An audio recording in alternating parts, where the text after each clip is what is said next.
My billionaire CEO ex-husband sued me for kidnapping and fleeing with his twins, until his own children played a video that shattered everything in my defense. I never thought my 7-year-old son would save me from prison. But there I was, watching the courtroom fall silent as Nathan's secret recording played on the monitor.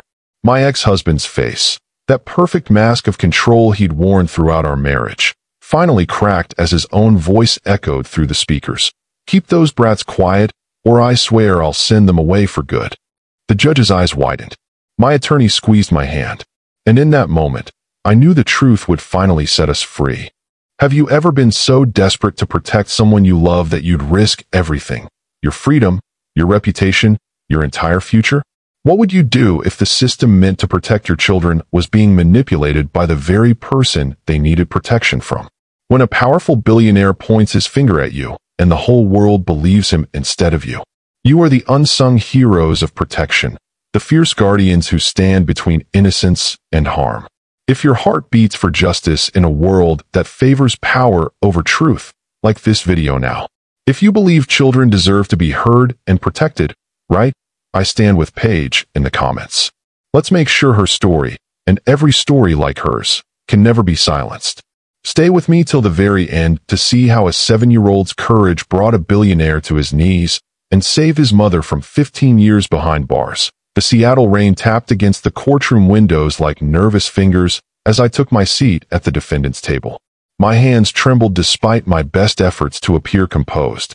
I smoothed my Target blazer, the nicest thing I owned after months of legal fees had drained my savings account.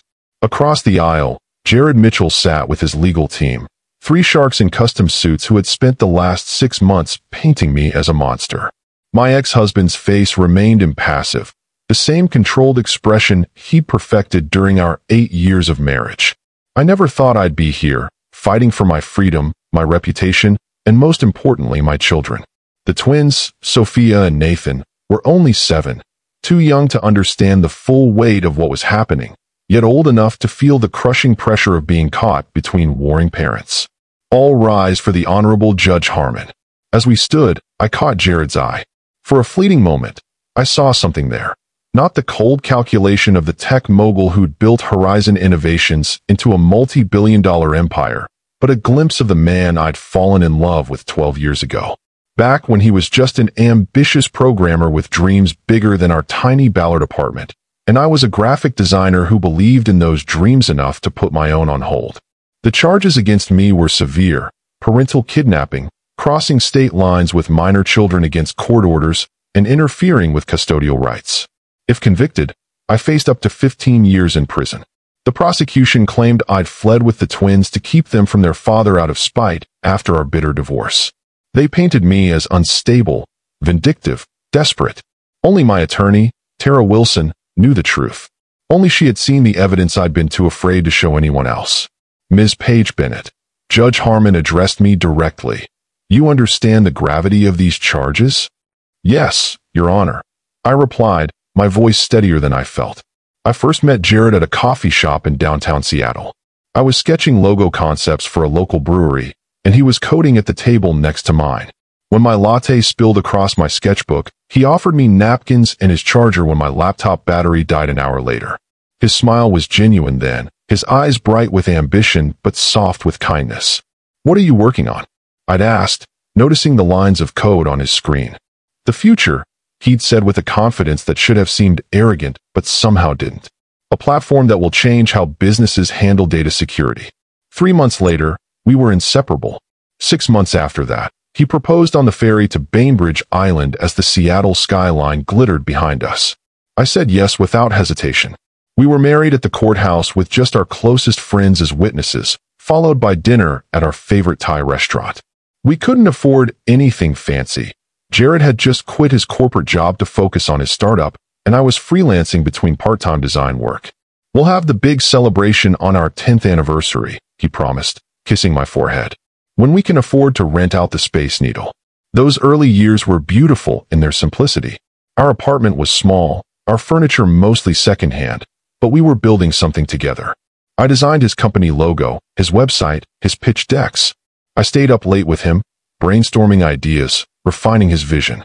When investors finally took notice, I was the one who popped the champagne, the $12 bottle we'd been saving for a special occasion. Success came faster than either of us expected. By our third anniversary, Horizon Innovations had secured major contracts with 3 Fortune 500 companies. By our fourth, we'd moved from our cramped apartment to a sleek downtown condo with floor-to-ceiling windows and a view of Puget Sound. By our fifth, Jared was being featured in tech magazines and speaking at conferences. I was pregnant with the twins when we moved into the Lake Washington mansion. 5 bedrooms, 7 bathrooms, a home theater, and a private dock. I remember standing in the massive kitchen, running my hand over the marble countertops, feeling like I was in someone else's life. Is this too much? I asked Jared as he wrapped his arms around my expanding waistline. Nothing's too much for my family, he said, but his phone buzzed with an email before he finished the sentence, and his attention was already drifting away. The twins were born on a rare sunny February day. Sophia came first, screaming her arrival, with Nathan following 7 minutes later, quiet but alert. Jared was there, holding my hand through 18 hours of labor, tears in his eyes when he first held them. "They're perfect," he whispered. "You're perfect." For a while, we were the family I'd always dreamed of. Jared took 2 weeks off, unprecedented for him, and we existed in our newborn bubble. He'd make midnight bottles while I nursed, change diapers without complaint, walk the halls with a fussy Sophia while I rocked Nathan back to sleep. But then came the calls from the office, the urgent meetings, the business trips that couldn't be postponed. Gradually, the hands-on dad was replaced by a man who kissed his children goodnight via FaceTime more often than in person. "It's just for now," he'd promise. "Once the company goes public, I'll scale back." The company went public when the twins were 2. Our net worth skyrocketed overnight. Jared was suddenly not just wealthy but famous in the tech world, the visionary founder who'd revolutionized data security. The scaling back never happened. Instead, the demands grew. More travel, more meetings, more late nights at the office. And then came Leah. She started as his executive assistant, tall, polished, efficient, 10 years younger than me, with a Stanford MBA and ambition that matched Jared's. I met her at the company Christmas party, watched her laugh at Jared's jokes, touch his arm when she spoke to him. "She's good at her job," Jared said when I mentioned the way she looked at him. "Don't start with the jealous wife routine, Paige. It's beneath you." I found the texts 3 months later. Nothing explicit, but intimate in a way that made my stomach turn. Late-night messages about more than work. Inside jokes. Plans for dinners I knew nothing about. When I confronted him, he didn't deny it. "We've grown apart, Paige," he said, his voice eerily calm as he stood in our bedroom doorway. "You're so focused on the kids, and I'm building an empire. Leah understands the demands of my life. I put my career on hold for you," I said, my voice breaking. "I helped you build that empire. And I've provided you with everything you could want," he replied, gesturing around our multi-million-dollar home as if that was all I'd ever asked for. The divorce was swift and brutal. Jared's lawyers were ruthless, painting me as a trophy wife who'd contributed nothing to his success. Despite being the twins' primary caregiver, I was granted only joint custody. The judge, a golf buddy of Jared's attorney, seemed impressed by Jared's promises to be more present for his children now that the difficult phase of building his company was behind him. I moved into a modest 3-bedroom house in Kirkland with the twins. Not poor by any means, the settlement was generous enough, but a world away from the luxury they'd known. Jared kept the mansion, where Leah moved in before the ink on our divorce papers was dry. The first few months of co-parenting were tense, but manageable. Jared would send his driver to pick up the twins for his weekends, and they'd return with stories of boat rides and trips to the Space Needle. I swallowed my pride and focused on giving them stability, routine, and love during their time with me. Then things began to change. It started with small things. Sophia coming home with her favorite stuffed bunny forgotten at Daddy's house. Nathan's new allergy medication left behind. The twins returning exhausted on Sunday nights. Homework incomplete despite my detailed instructions to Jared. Daddy says school isn't that important. Sophia informed me one evening as I helped her with spelling words. He says he'll hire people to do this stuff for us when we're older. I tried to address these issues calmly, sending polite texts and emails that went unanswered or received dismissive replies. When I suggested a co-parenting app to improve communication, Jared called it micromanaging and refused. Then came the Thursday in March when everything shifted.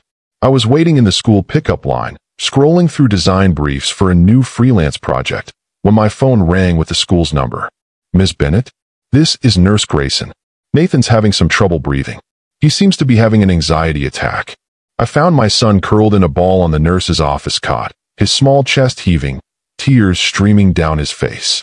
Sophia sat beside him, patting his back with a worried expression too mature for her 7 years. What happened, sweetheart? I asked, gathering him into my arms.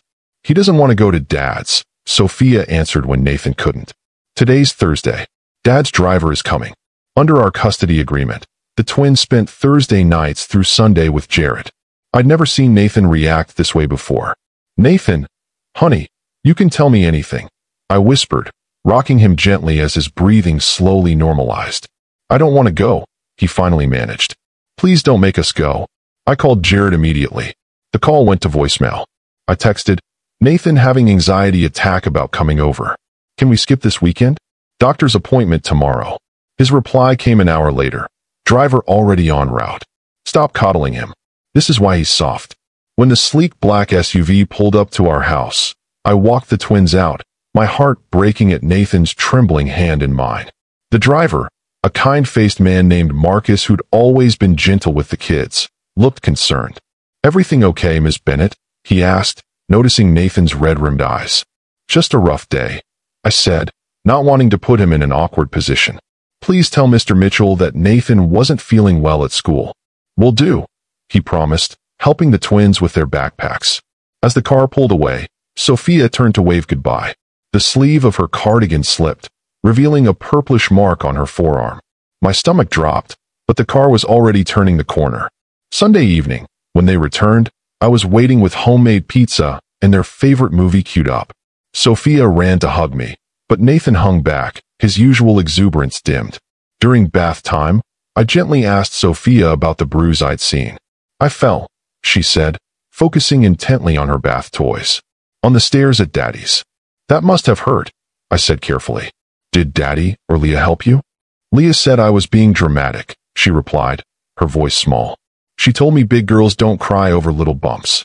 Later that night, after tucking them in, I paused outside their bedroom door when I heard whispers. You can't tell Mom, Nathan was saying. Remember what Leah said? It's a family secret. If we tell, Dad will get really mad again. But it hurts, Sophia whispered back. Just don't spill anything next time, Nathan advised, sounding far older than his years. My blood ran cold. I wanted to burst in, demand answers, promise protection. But I knew from my own childhood, from watching my mother's boyfriends come and go, some with tempers that left marks, that pushing too hard could make children clam up entirely. Instead, I documented everything. I started a journal, recording dates, times, behaviors, physical marks. I took discreet photos of bruises that appeared after their weekends with Jared. I noted Nathan's increasing anxiety on Thursdays, Sophia's new habit of apologizing constantly for minor accidents. I scheduled an appointment with their pediatrician, Dr. Rivera, whom we'd seen since the twins were born. I'm concerned about some behavioral changes, I explained, showing her my notes while the twins were with the nurse getting their height and weight checked. Dr. Rivera reviewed my documentation with a furrowed brow. These could be signs of adjustment issues from the divorce, she said carefully. But they could also indicate something more concerning. Have you spoken with their father about this? He dismisses my concerns, I admitted. Says I'm being paranoid, trying to turn them against him. She nodded thoughtfully. I'm going to refer them to Dr. Maya Collins. She's a child psychologist who specializes in trauma and family transitions. In the meantime, keep documenting. If you see anything that suggests immediate danger, don't hesitate to call CPS. The twins started weekly sessions with Dr. Collins. After their third visit, she asked to speak with me privately. Paige, the children are showing signs of emotional distress consistent with an emotionally volatile environment, she said, choosing her words carefully. They're reluctant to discuss their father's home directly, which is concerning. What can I do? I asked, feeling helpless. Continue bringing them to see me. I'm building trust, which takes time. And consider requesting a modification to your custody arrangement, Perhaps supervised visitation until we better understand what's happening. I filed the motion the next day. Jared's response was swift and furious. He called me at midnight, his voice cold with rage. You think you can take my children from me? After everything I've given you? I made you, Paige. I can destroy you just as easily. This isn't about us, I insisted. It's about the twins. They're showing signs of trauma. Jared, something's wrong. The only thing wrong is your pathetic attempt to punish me for moving on. Drop this now, or you'll regret it. He hung up before I could respond. The next day, I received notice that Jared had filed a counter-motion, claiming I was alienating the children from him and requesting primary custody be transferred to him. The court appointed a guardian ad litem, a woman named Barbara Winters with impeccable credentials and a reputation for thoroughness. I felt hopeful until our first meeting, when she mentioned in passing that she'd worked with Jared's wonderful team at Horizon on a cybersecurity project for the family court system. Still, I cooperated fully, allowing her to interview the twins, visit our home, review their school records and medical files. Jared did the same, opening the doors of his lakeside mansion, where I imagined everything was perfectly staged for her visit. 2 weeks later, her preliminary report recommended no change to the custody arrangement, stating there was insufficient evidence of any concerning behavior in either household. She dismissed Dr. Collins' observations as speculative and suggested I might benefit from therapy to address my adjustment to co-parenting. I was devastated but not entirely surprised. Jared's influence extended throughout Seattle's professional circles. His company donated to judicial campaigns. He sat on boards with hospital administrators. His wealth and connections created an invisible shield around him. Then came the incident that changed everything. It was a Sunday evening in late April. The twins had just returned from their weekend with Jared. As I helped Sophia change into her pajamas, she winced when her hand brushed against the bedpost. "What's wrong, sweetie?" I asked, gently taking her small hand in mine. An angry red mark covered her palm, the skin blistered and raw. "I spilled hot chocolate," she said, not meeting my eyes. "It was an accident." I applied burn cream and wrapped her hand carefully, my mind racing. Later, as I ran her bath, Sophia suddenly burst into tears. "It wasn't hot chocolate, Mommy," she sobbed. "I spilled juice on Leah's white dress." She got really mad. She took me to the bathroom and turned on the hot water. She said I needed to learn to be more careful. My vision blurred with fury and horror. "She put your hand under hot water?" "On purpose." Sophia nodded, hiccuping through her tears. "Daddy was on a work call. He told Leah to handle it because we were being too loud." I held my daughter close, my heart pounding so hard I was sure she could feel it. "You're safe now," I whispered. "I won't let anyone hurt you again." That night, after the twins were asleep, I called Dr. Collins' emergency line and then Tara, my attorney. The next morning, I took Sophia to the emergency room at Swedish Medical Center, where the doctor documented the second-degree burn and filed a mandatory report with Child Protective Services. A CPS caseworker named Denise interviewed us that afternoon. She was kind but professional, taking detailed notes and photographs. She assured me they would investigate immediately. "Given the severity of the allegation and the documented injury, we'll conduct a home visit at Mr. Mitchell's residence today," she explained. "In the meantime, keep Sophia home from school to rest and follow up with her pediatrician in 2 days." I felt a glimmer of hope. Finally, someone was taking this seriously. Finally, there was proof that couldn't be dismissed as my imagination or vindictiveness. That hope lasted exactly 4 hours. At 3:17 p.m., I received an email from Denise's supervisor informing me that after a thorough investigation, they had determined the allegation was unfounded. Sophia had accidentally burned herself while making hot chocolate, and there was no evidence of maltreatment in the father's home. I stared at my phone in disbelief. There was no way they had conducted a thorough investigation in 4 hours. There was no way Sophia had changed her story so completely. There was no way this was happening. But it was. And in that moment, I knew the system would never protect my children. Not against someone with Jared's power and resources. That night, I made the decision that would eventually land me in that Seattle courtroom, fighting for my freedom. I packed essentials while the twins slept. Clothes, medications, important documents, their favorite toys.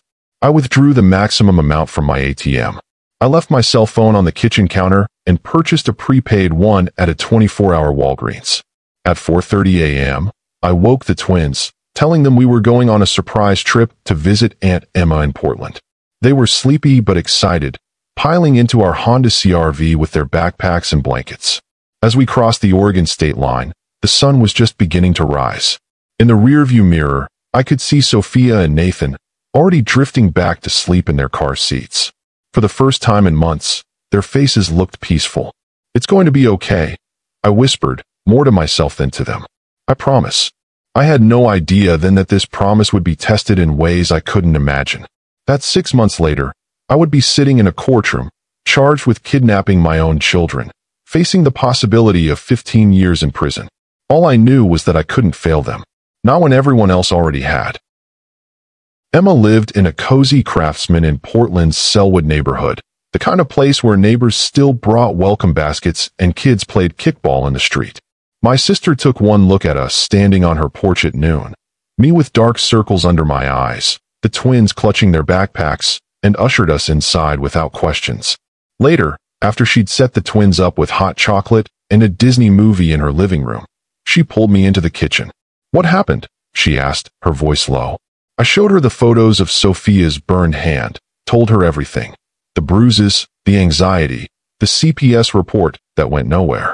Emma, who'd never fully trusted Jared even in the good days, listened without interruption, her expression hardening. "You can stay as long as you need," she said finally. "The guest room is yours. We'll figure this out." Emma was a high school English teacher with summers off, which made her the perfect ally. She helped me enroll the twins in a summer day camp under her last name, Wilson, while I found a remote graphic design position that paid cash. We told neighbors I was her cousin, recently divorced, and starting fresh. Those first weeks were tense. I jumped at every police car, scanned every crowd for familiar faces. I checked the news obsessively for any mention of us.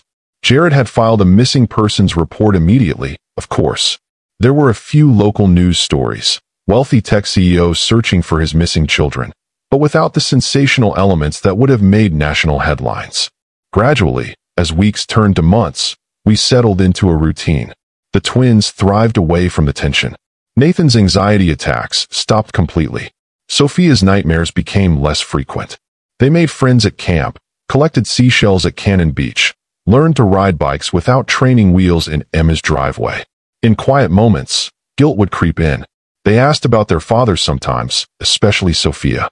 I never spoke ill of Jared, simply told them we needed some special family time, and that Daddy knew where we were, a lie that ate at me. I wondered if I'd overreacted, if there had been another way. Then I'd remember Sophia's burned hand, Nathan curled into a ball in the school nurse's office, and my resolve would strengthen. We might have stayed hidden longer if not for a field trip to the Oregon Museum of Science and Industry in late October. A corporate donor was visiting that day, a tech executive from Seattle whose company had funded the new robotics exhibit. The twins were in a group demonstration when Jared walked in with the museum director. Nathan saw him first. I was standing at the back of the room, watching the children program small robots, when I noticed my son freeze, his small body going rigid.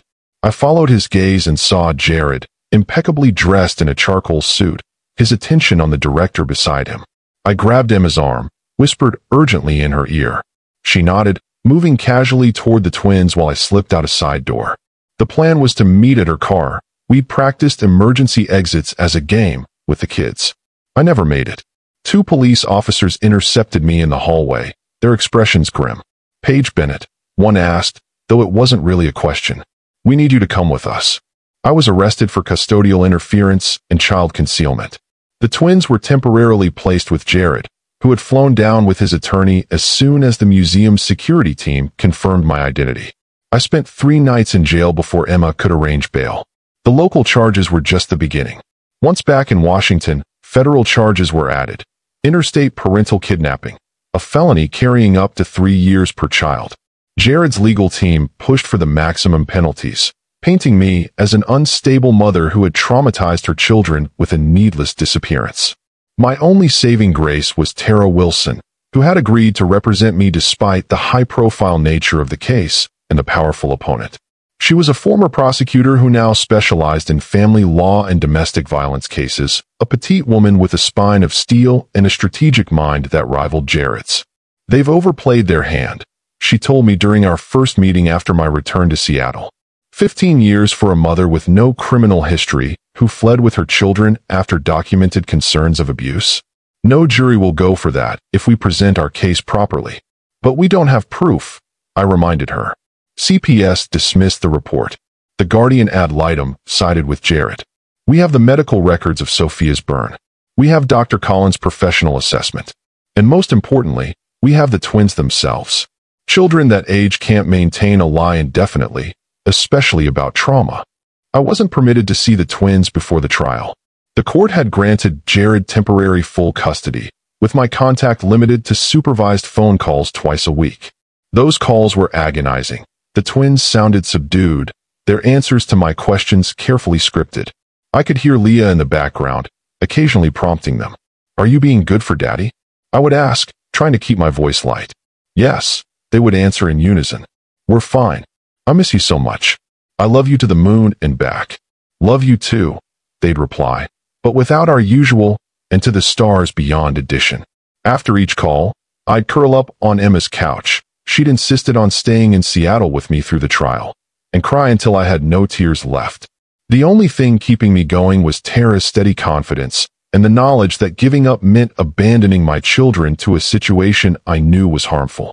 The prosecution's case seemed airtight. They had evidence of premeditation, my ATM withdrawals, the prepaid phone purchase, the fact that I'd left my own phone behind to avoid tracking. They had testimony from the Guardian ad litem about my unfounded concerns and alienating behaviors. They even had a child psychologist who had interviewed the twins after our return and concluded they had been unnecessarily traumatized by the separation from their father. What they didn't have was the truth. If you believe every child deserves protection, even when the system fails them, like this video now. If you've ever had to make an impossible choice to keep someone you love safe, right? I stand with Paige in the comments. Your support means everything to mothers fighting battles that seem unwinnable. The first week of the trial unfolded exactly as the prosecution had planned. Jared took the stand, the picture of a concerned father in an expensive but understated suit, his voice breaking at just the right moments as he described the nightmare of not knowing where his children were for 6 months. "I thought they might be dead," he testified, dabbing at his eyes with a handkerchief. "Every time the phone rang, I feared it was someone calling to tell me they'd found their bodies." His attorney guided him through a carefully constructed narrative, the devoted father who had built his schedule around his children's activities despite running a major corporation, the reasonable ex-husband who had tried to co-parent with an increasingly erratic woman, the victim of a vindictive scheme to deprive him of his relationship with his children. When asked about Sophia's burn, he shook his head sadly. "She was making hot chocolate while I was on a conference call. Leah was supervising, but Sophia is independent, sometimes too independent. She spilled it on herself before Leah could stop her. We treated it immediately, applied burn cream. I have the security footage from my home showing exactly what happened." The security footage was damning, showing exactly what Jared described, with timestamps that matched. What it didn't show was what Sophia had told me, what had really happened in a bathroom with no cameras. The prosecution's child psychologist, Dr. Feldman, testified that the twins showed signs of coaching and influenced memories when discussing their time with their father. "In my professional opinion," he stated, "Ms. Bennett created a narrative of fear and abuse that the children eventually internalized as reality. This is not uncommon in high-conflict divorces where one parent is determined to alienate the children from the other." By the time the prosecution rested their case, I felt hollowed out. The narrative they constructed was so convincing that even I began to doubt myself. Had I imagined the worst? Had my own trauma from childhood colored how I interpreted the twins' behavior? Was I the monster Jared's team portrayed me to be? Tara must have sensed my spiraling thoughts. During a recess, she gripped my hands tightly. "Remember why you did this," she said fiercely. "Trust me, and trust yourself. Our turn is coming." Our defense began with Dr. Maya Collins, who stood firm despite aggressive cross-examination. She detailed the symptoms she'd observed in the twins: Nathan's anxiety, Sophia's hypervigilance, their reluctance to discuss their father's home. These are not typical adjustment issues following divorce, she testified. These are consistent with children experiencing a threatening environment. The prosecution attacked her credentials, her methodology, her limited time with the children. They suggested she had formed conclusions based solely on my reports. Dr. Collins remained unflappable. I've been practicing for 22 years, she said calmly. I've worked with over 3,000 children. I know the difference between a child experiencing normal divorce stress and a child experiencing trauma. Next came Emma, who described the twins' transformation during their months in Portland. How Nathan stopped having panic attacks, how Sophia's nightmares subsided, how they gradually became more playful, more childlike. They were different children by the end of summer, she testified. It was like watching flowers bloom after a long winter. The emergency room doctor who had treated Sophia's burn testified that the injury was inconsistent with a hot chocolate spill. The burn pattern suggests immersion in hot water, he explained, pointing to photographs. Spill burns typically have an irregular pattern with splash marks. This shows a clear line of demarcation consistent with the hand being held under running water or submerged. With each witness, I felt a small spark of hope ignite. But the prosecution countered every point, suggesting alternative explanations, highlighting inconsistencies, reminding the jury of my desperate actions in fleeing with the children. Then came my testimony. As I took the stand, I caught sight of Jared's cold stare from the defense table. Beside him, Leah sat perfectly poised in a conservative navy dress, her expression one of practiced concern. Tara guided me through my story, my marriage to Jared, his gradual transformation as success changed him, the divorce, and then the mounting concerns about the twins' well-being. I described Nathan's anxiety attacks, Sophia's bruises, the whispered conversations I'd overheard. I explained my desperate attempts to work within the system, the appointments with doctors, the CPS report, the motion for supervised visitation. And when all those attempts failed, Tara asked, "What did you believe would happen if the twins continued in the current custody arrangement?" I looked directly at the jury, a group of strangers who held my fate in their hands. I believed they would continue to be hurt, I said simply, and that eventually, the hurt would become so normalized they wouldn't tell me anymore, that they would learn to accept abuse as part of their lives, just as I had as a child. The cross-examination was brutal. Jared's attorney portrayed me as paranoid, vindictive, manipulative. He brought up therapy I'd had for anxiety after the twins' birth, suggesting I had a history of mental instability. He questioned why, if I truly believed my children were in danger, I hadn't gone to the police instead of fleeing. Because the police, like everyone else, would have believed Jared Mitchell, not me. I answered, my voice breaking. Because his money and power had already influenced CPS, the guardian ad litem, and the family court. Because I had tried every legal avenue and watched each one fail my children. By the time I stepped down, I was emotionally exhausted. The jury's expressions were unreadable. Judge Harmon's face remained impassive. I returned to my seat beside Tara, feeling as though I'd laid my soul bare for nothing. "You did well," she whispered. "Now we have one more card to play." That evening, as Emma drove me back to her rented apartment near the courthouse, Tara called with news that sent my heart racing. The twins' court-appointed advocate interviewed them again today, she said, her voice tight with controlled excitement. Nathan mentioned something about videos he made. When questioned further, he said he recorded things at his father's house on his tablet because nobody believed us. Videos, I repeated, my mind spinning. What kind of videos? We don't know yet. The advocate has requested that the tablet be examined by a forensic tech specialist. Jared's team is fighting it, claiming invasion of privacy, but Judge Harmon seems inclined to allow it given that it's the child's own device. I gripped the phone tighter. Nathan was always playing with that tablet. Jared bought them the latest models for Christmas last year, said they needed to be tech-savvy from an early age. This could be significant, Tara said carefully. Don't get your hopes up too high, but this could change everything. 2 days later, as we prepared to call our final witnesses, Tara received a call from the court. Judge Harmon had reviewed the contents of Nathan's tablet and was calling an emergency hearing. The courtroom was tense as we filed in. Jared's usual mask of confidence showed cracks, a tightness around his eyes, a muscle jumping in his jaw. His lead attorney was huddled with 2 associates, their expressions grim. Judge Harmon entered, her face more serious than I'd seen it throughout the trial. "Counsel, approach," she ordered. For several minutes, the attorneys conferred at the bench, voices too low to hear. When they returned to their tables, Tara's eyes were bright with a fierce light I hadn't seen before. Jared's attorney looked ashen. "Your Honor," Tara addressed the court, "the defense requests permission to present new evidence discovered on Nathan Mitchell's tablet device, specifically, a series of video recordings made by the child in his father's home."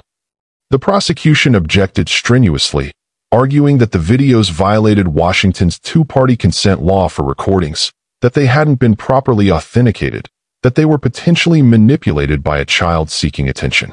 Judge Harmon overruled each objection. The court finds that these recordings, made by a minor child in his own bedroom, do not violate privacy statutes as they were not made surreptitiously to gather evidence, but as a cry for help from a child who felt unheard. The forensic analysis has confirmed the timestamps and authenticity of the files. The court will view these recordings, though I am clearing the courtroom of all spectators except essential personnel due to the sensitive nature of the content. My heart hammered against my ribs as bailiffs escorted observers from the room. Emma squeezed my shoulder as she left, her eyes conveying what words couldn't: hope. When the doors closed, leaving only the judge, jury, attorneys, court reporter, Jared, and me, Judge Harmon nodded to the court technician. "Proceed." The large monitor on the wall flickered to life. The first video showed Nathan's bedroom in Jared's house, a spacious room with expensive furniture and a wall of windows overlooking Lake Washington. The tablet had been positioned behind some books on a shelf, its camera capturing most of the room. The timestamp showed 11:42 p.m., 3 months before I fled with the children. For a moment, the room was empty except for 2 small lumps under the covers of the twin beds. Then the door opened, and Leah entered, her face contorted with anger. Behind her, Jared appeared, his expression unreadable in the dim light. "I told you to keep them quiet," he hissed. "My investors are downstairs." "I'm trying," Leah snapped. "Your daughter keeps asking for her mother." Sophia's small voice came from one of the beds. "I want mommy." Jared strode to her bed, yanking back the covers. "Your mother isn't here. She's never here on Thursdays. You know this, Sophia. Stop being difficult." "But I don't feel good," Sophia whimpered. "She's faking," Leah said dismissively. "She pulled the same thing at dinner when she didn't want to eat her vegetables." Jared grabbed Sophia's arm, pulling her upright. Even in the dim video, I could see her wince. "Listen to me," he said, his voice low and menacing. "There are people downstairs who control millions of dollars that could come to Daddy's company. If you make noise and disturb them, they might leave. If they leave, Daddy loses money. If Daddy loses money, do you know what happens?" Sophia shook her head, tears streaming down her face. "I send you and your brother away. To a school far away where children learn to behave. Where they don't see their parents for months. Is that what you want?" "No, Daddy," she whispered. "Then be quiet and go to sleep. Not another word." In the other bed, Nathan had pulled his covers over his head, his body curled into a tight ball. Jared noticed and strode over, yanking the blanket away. "And you, stop hiding like a coward. Mitchell men don't hide. Mitchell men don't cry. If I hear one sound from this room, you'll both regret it." "Understood." Nathan nodded silently, his eyes wide with fear. As Jared and Leah left the room, the camera caught Leah's words. "I don't know why we even have them this often. There's such a disruption to our lives." "Image," Jared replied coldly. "Family man plays better with investors than divorced bachelor." The door closed. For several minutes, the video showed only the twins' beds. Then Nathan slipped out of his, padding silently to his sister's side. He climbed in beside her, and they clung to each other, their soft sobs barely audible. The video ended. The courtroom was utterly silent. "There are 16 more recordings," the technician said quietly. Judge Harmon's face had hardened to granite. "Continue." The next video showed Leah screaming at Sophia for spilling juice on an expensive rug, calling her stupid and worthless, while Jared worked on his laptop, not intervening. Another showed Jared shaking Nathan roughly for getting a B on a math test, telling him he was embarrassing the Mitchell name. The most damning was the one from April, the incident with Sophia's burn. The tablet hadn't captured the bathroom scene, but it recorded Leah dragging a sobbing Sophia past the bedroom, saying, Let's see if hot water helps you remember to be more careful. It captured Sophia's screams from down the hall. It captured Jared's voice calling out, "Handle it, Leah. I'm on an important call." And it captured Sophia's return, cradling her reddened hand, whimpering as Leah hissed, "Tell anyone it was an accident with hot chocolate, or your brother gets the same lesson." By the time the last video ended, I was shaking uncontrollably, tears streaming down my face. Across the courtroom, Jared sat rigid, his face drained of color. Beside him, Leah stared at her manicured hands, refusing to look at the screen. Judge Harmon turned to the jury. "The court will take a 30-minute recess. Counsel, in my chambers." Now, those 30 minutes stretched like years. I sat alone at the defense table, unable to speak, unable to process what I'd just witnessed. My children had endured this, not just the incidents I'd suspected, but a pattern of emotional and physical abuse I hadn't fully comprehended. And 7-year-old Nathan, my quiet, thoughtful son, had documented it all, hoping someone would finally believe them. When court resumed, the energy had shifted palpably. Judge Harmon addressed the jury directly. "In light of the evidence presented, the prosecution has moved to dismiss all charges against Paige Bennett. The motion is granted. Ms. Bennett, you are free to go." I swayed in my seat, Tara's steadying hand on my shoulder. Furthermore, Judge Harmon continued, "This court is referring this matter back to family court with a strong recommendation for immediate emergency custody to Ms. Bennett and supervised visitation only for Mr. Mitchell, pending a full investigation into the abuse documented in these recordings. The court is also referring this matter to the King County Prosecutor's Office for potential criminal charges against both Jared Mitchell and Leah Winters." She turned her gaze to Jared, who had half risen from his seat. "Mr. Mitchell, sit down. This court is not finished. Your wealth and influence may have shielded you thus far, but it ends today. These recordings will be provided to CPS, the police, and the prosecutor's office. If you attempt to contact Ms. Bennett or the children outside of court-approved channels, you will be held in contempt." The gavel came down with a crack that seemed to break something loose inside me, a knot of fear and doubt that had been growing for years. It was over. We had won. Outside the courtroom, reporters swarmed, hungry for details of how the celebrated tech visionary had fallen from grace. Emma pushed through them, creating a path for Tara and me toward the elevator. "When can I see my children?" I asked Tara as the elevator doors closed, shutting out the chaos. "I've already filed the emergency motion. Given the judge's statements, I expect you'll have them back by tonight." True to her word, at 7:43 that evening, a social worker brought the twins to Emma's apartment. They stood in the doorway for a heartbeat, their small faces uncertain, before launching themselves into my arms with twin cries of "Mommy." I held them close, breathing in their familiar scent, feeling their hearts beat against mine. "I'm here," I whispered. "I'm here, and I'm never leaving you again." Later, after they'd eaten the mac and cheese Emma made, their favorite, and had their baths, I sat on the edge of Nathan's temporary bed in the guest room. Sophia was already asleep in the twin bed beside his, exhausted by the day's emotions. "Nathan," I said softly, "the videos you made, they helped Mommy so much. They helped the judge understand what was happening at Daddy's house." He nodded solemnly. "I knew nobody believed us, so I decided to show them instead. That was very brave," I told him, my throat tight. "But also very hard, I think." He looked down at his Star Wars pajamas. "I was scared all the time there. But I remembered what you always say, that the truth is important, even when it's hard." I gathered him into my arms, this small boy who had shown more courage than many adults. "I'm so proud of you. So proud." "Are we safe now?" he asked, his voice muffled against my shoulder. "Yes," I promised. "We're safe now. If you believe in the power of truth to overcome even the most powerful lies, like this video now. If you stand with children brave enough to speak their truth when adults fail them, right? I stand with Paige in the comments. Your support reminds every mother fighting impossible battles that she is not alone." The months that followed were both healing and challenging. The twins began intensive therapy with Dr. Collins. Jared was charged with child endangerment and witness intimidation, Leah with assault of a minor. His empire began to crumble as investors distanced themselves from the scandal.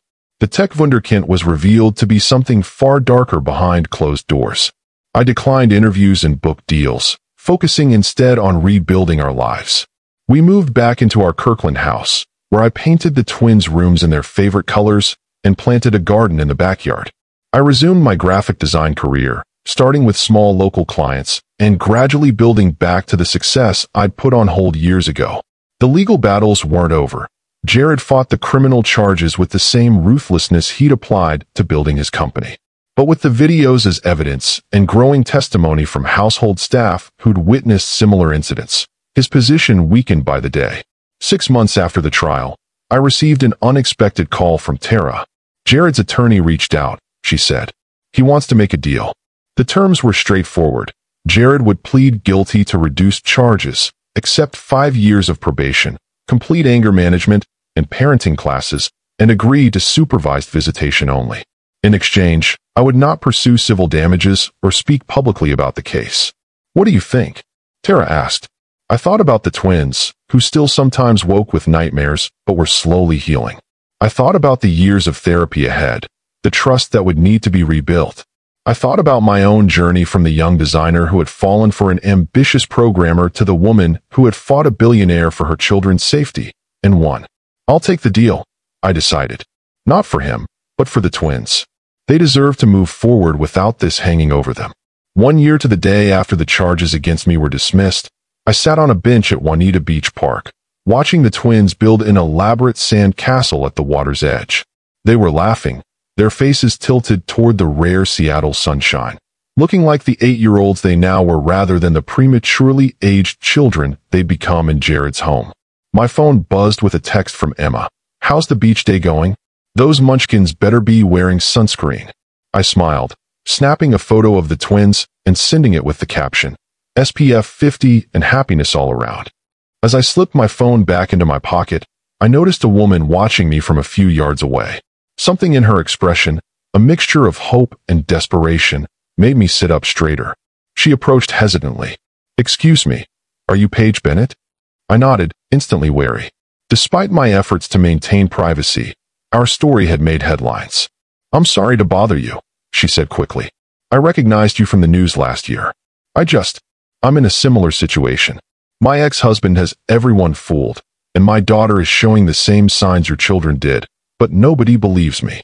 The familiar words sent a chill through me despite the warm day. What's your name? I asked gently. Melissa, she replied. Melissa Tanner. I glanced at the twins, still absorbed in their sand castle, then patted the bench beside me. Sit down, Melissa. Tell me everything.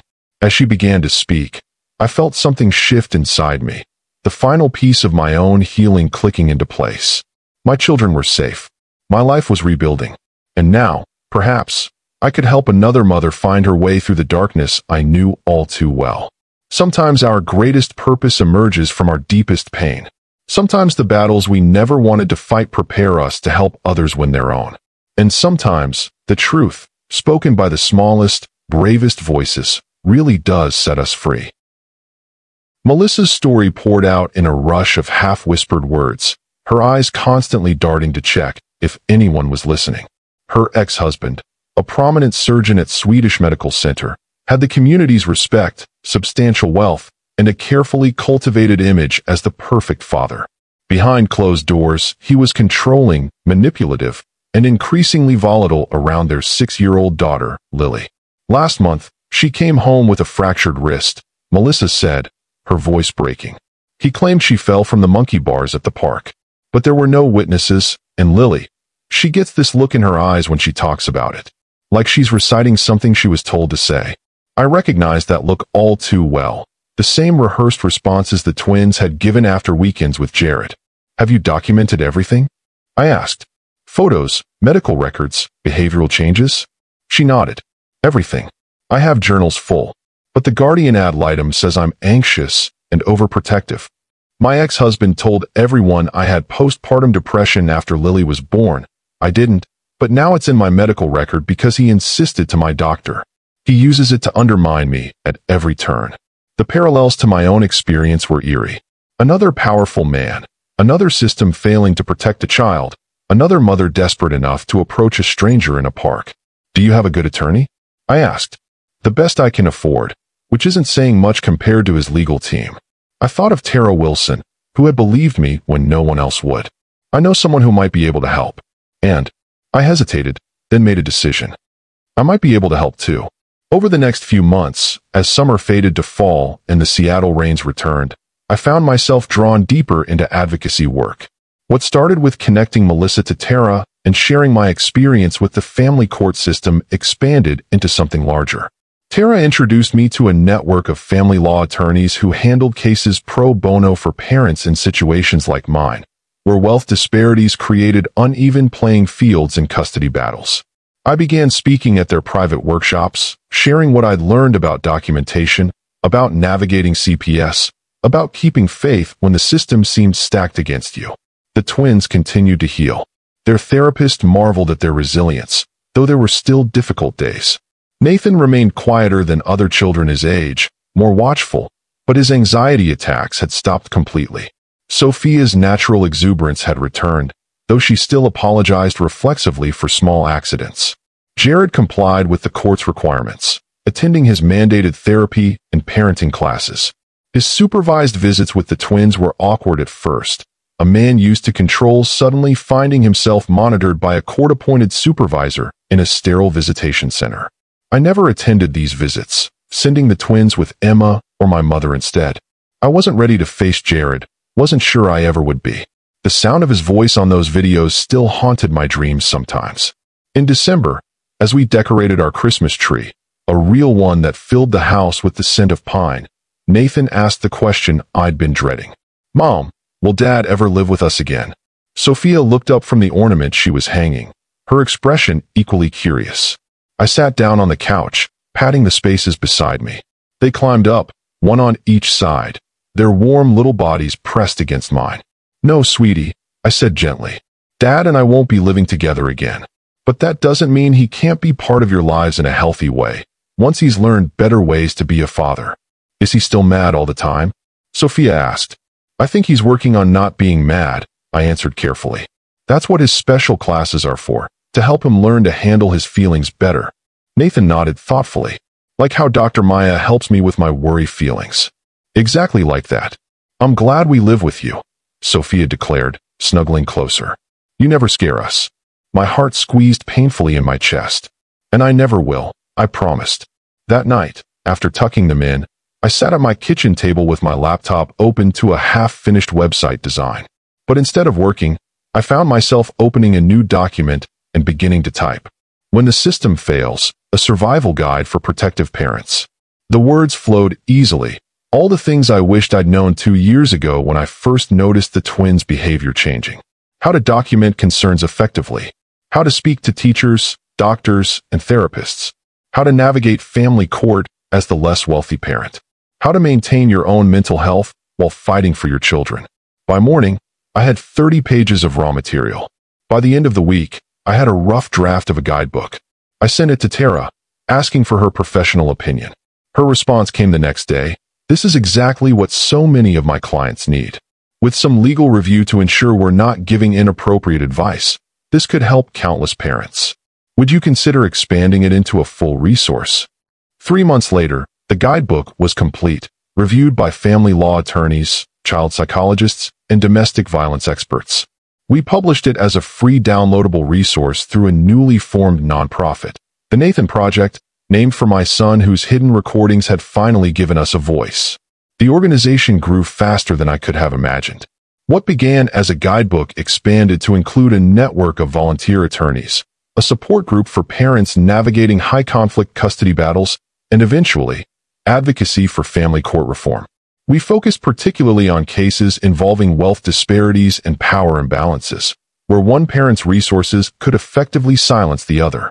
Melissa Tanner became our first success story.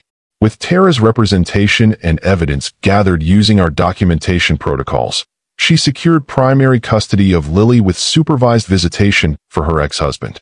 Like Nathan, Lily had found her own way to document the truth, drawing detailed pictures of the accidents that happened at her father's house, complete with speech bubbles showing what was really said. As the Nathan Project grew, I found myself speaking at conferences, consulting with family court judges, even testifying before the state legislature on bills to reform how abuse allegations were handled in custody cases. The quiet graphic designer who had once been intimidated by her tech mogul husband was finding her voice in ways she never expected. The twins adjusted to our new normal. They thrived in school, made friends, joined activities. Nathan in chess club and coding classes, Sophia in dance and art. They still saw Jared weekly, now at his downtown condo rather than the lakeside mansion he'd sold during his legal troubles. The visits gradually extended from supervised to monitored to, eventually, overnight stays every other weekend. I won't pretend it was easy. There were setbacks. Nights when the twins returned from Jared's withdrawn or anxious, parent-teacher conferences where he tried to undermine me. Moments when I questioned every decision I'd made. But we moved forward, one day at a time, building a life I could never have imagined during those dark days in the courtroom.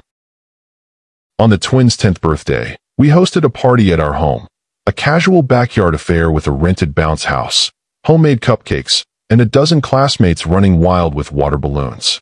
Emma helped me set up, my mother manned the grill, and my father, who had flown in from Arizona, entertained the kids with magic tricks. As I carried out the birthday cake, chocolate for Nathan, vanilla for Sophia, with their names written in blue and purple frosting, I noticed a black Tesla pulling up outside. My heart stuttered as Jared stepped out, alone, carrying 2 wrapped packages. We had agreed he would celebrate with the twins the following weekend. His appearance now was unexpected, unwelcome. For a moment, I considered asking him to leave, to respect the boundaries we'd established. But then I saw the twins notice him. Their faces lit up as they ran to the fence, calling, "Dad, you came." Their joy was genuine. Despite everything, they loved their father. And he, in his own complicated way, loved them. The therapy, the parenting classes, the humbling fall from grace, they had changed him, or at least begun to. I set down the cake and walked to the gate. Jared stood awkwardly, the wrapped gifts in his hands, uncertainty replacing his once constant confidence. "I know this isn't my weekend," he said quietly. "I can leave the gifts and go." I studied his face, the face I'd once loved, then feared, then fought against with everything I had. The arrogance was gone, replaced by something I couldn't quite name. Not humility, exactly, but perhaps a recognition of his own fallibility. "You can stay," I said finally, "for the cake and presents. They'd like that." Relief washed over his features. "Thank you, Paige." As he followed me into the backyard, keeping a respectful distance, I felt a strange sense of closure. We would never be friends. The wounds were too deep, the betrayals too severe. But we could be parents together, from our separate corners, putting the twins' needs above our own painful history. The party continued. Cake was eaten, presents were opened, children played until they were exhausted and sugar crashed. Jared stayed for an hour, interacting politely with my family, focusing his attention on the twins rather than trying to control the situation as he once would have. Before he left, he pulled me aside, his voice low. "I've been following the Nathan project. The work you're doing, it's important." I nodded, surprised by his acknowledgement. "I've made an anonymous donation," he continued. "A significant one. Use it however you see fit." "Why?" I couldn't help asking. He looked across the yard at the twins, who were showing their friends how to make giant bubbles with a kit from one of their presents. Because they deserved better than what I gave them. Because other children deserve better too. After he left, Emma found me in the kitchen, loading the dishwasher with paper plates and plastic forks. "You okay?" she asked, concern etching her features. "That was unexpected." "I'm okay," I said, realizing with some surprise that it was true. "Actually, I'm more than okay." That evening, after the last guest had gone and the twins were asleep, surrounded by new toys and birthday cards, I sat on my back porch with a glass of wine, looking up at the rare, clear Seattle night sky. Stars glittered overhead, the same stars I'd pointed out to the twins when they were toddlers, teaching them to wish on the brightest one. My phone buzzed with a text from Melissa Tanner. "Lily had her first overnight with me where she didn't have nightmares. Progress feels like magic sometimes. Thank you for everything." I smiled, typing back, "One day at a time. You're doing great." As I set my phone down, I thought about the journey that had brought me here, from the young woman who had fallen in love with an ambitious programmer to the mother who had risked everything to protect her children to the advocate, now helping others find their way through similar darkness. None of it had been easy. All of it had been necessary.